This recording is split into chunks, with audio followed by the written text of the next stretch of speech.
दोस्तों नमस्कार। आज आपके समक्ष हाजिर हूं एक नया मुद्दा लेकर, और मेरा मुद्दा है आज ईर्ष्या, जलन। क्यों करते हैं हम ईर्ष्या और कौन करता है ईर्ष्या?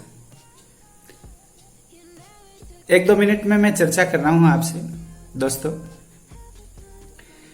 ईर्ष्या और जलन, द्वेष कमजोर व्यक्ति लगता है, और कमजोर व्यक्ति ही करता है। क्योंकि जब कोई सामने से वार नहीं कर सकता तो पीठ पीछे आलोचनाएं शुरू करता है। जब कोई सामने से कुछ कह नहीं पाता तो उसकी कोशिश रहती है कि अपने दिल की भड़ास, अपने दिल के अरमान उसके पीठ के पीछे निकालने का प्रयास करता है, या फिर करती है। जो भी ले लो, किसी में भी ले लो, चाहे व्यक्ति मेल और फीमेल दोनों के लिए बात है, ये कॉमन बात है मेरी।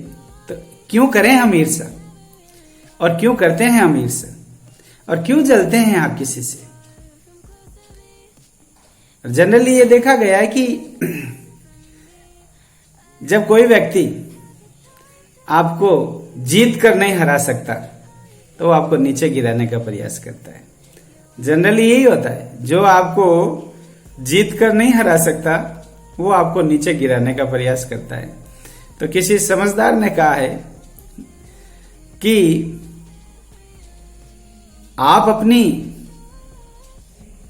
दौड़ जारी रखना, हताश मत होना, क्योंकि जब आप जीत जाएंगे और मंजिल पर पहुंचेंगे तो अग्रिम पंक्ति में ताली बजाने वाले ये वही लोग होंगे।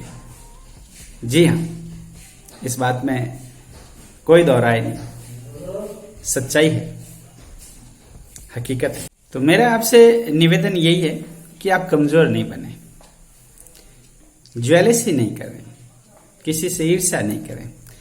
आपके अंदर किसी प्रकार की कोई बात है तो व्यक्ति के सामने कहें।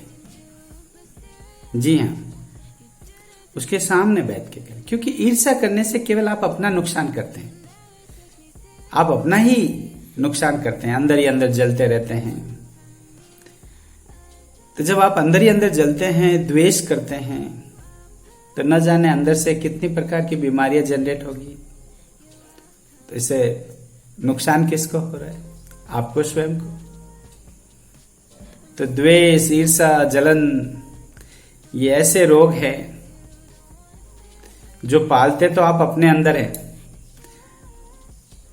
उनका पालन पोषण तो करते आप अपने अंदर हैं, और सोचते हैं कि उससे पीड़ित कोई दूसरे होंगे। तो ये गलत फहमी है आपकी। इस बीमारी को जो आप पाल रहे हो, इसका भरण पोषण कर रहे हो, तो इसमें आप ही जलेंगे और आप ही को ही इसके अंदर डूब कर, गोथा लगाकर, या यूं कह दीजिए अपना ही सब कुछ समाप्त करना है। तो ऐसा क्यों करना है? दोस्तों, ईर्ष्या बहुत घातक रोग है, कभी नहीं करें ईर्ष्या। आप किसी की बराबरी नहीं कर सकते तो जलकर क्या आप उसको हरा पाएंगे? क्या किसी को गिराकर आप उसको आप जीत पाएंगे? गलत है ना।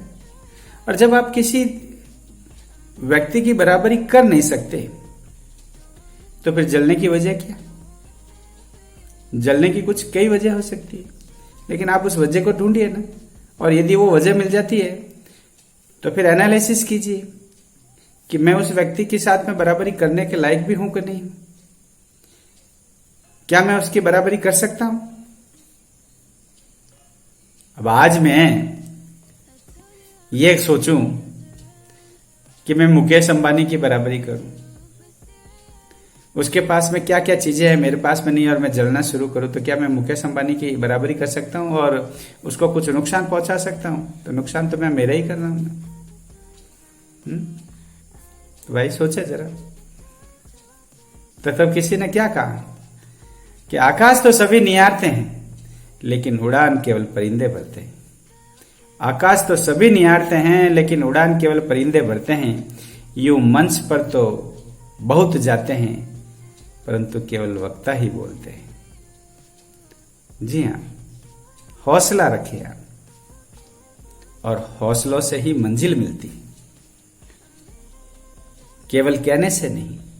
बहुत सारे लोग कहते हैं, बहुत सारे लोग के दिल में एक भावना होती है, उसको व्यक्त करें आप, जले नहीं, ईर्ष्या नहीं करें। इससे आपको कुछ भी लाभ नहीं हो सकता, ना आपको लाभ होगा और न ही जिसको आप गिराने का प्रयास कर रहे हैं और वो गिर जाएगा तो भी आपको लाभ नहीं होगा। तो फिर ऐसी जलन क्या काम की, ऐसी ईर्ष्या क्या काम की। मैत्रेयी भाव रखें, वसुधैव कुटुंबकम का भाव रखें, सबको अपना समझे, दिखाने के लिए नहीं, दिखाने के लिए नहीं कि ये मेरा परिवार है। परिवार दिल से महसूस किया जाता है, और जिसको हम अपना समझते हैं उनके सामने जताने की कोशिश नहीं करें।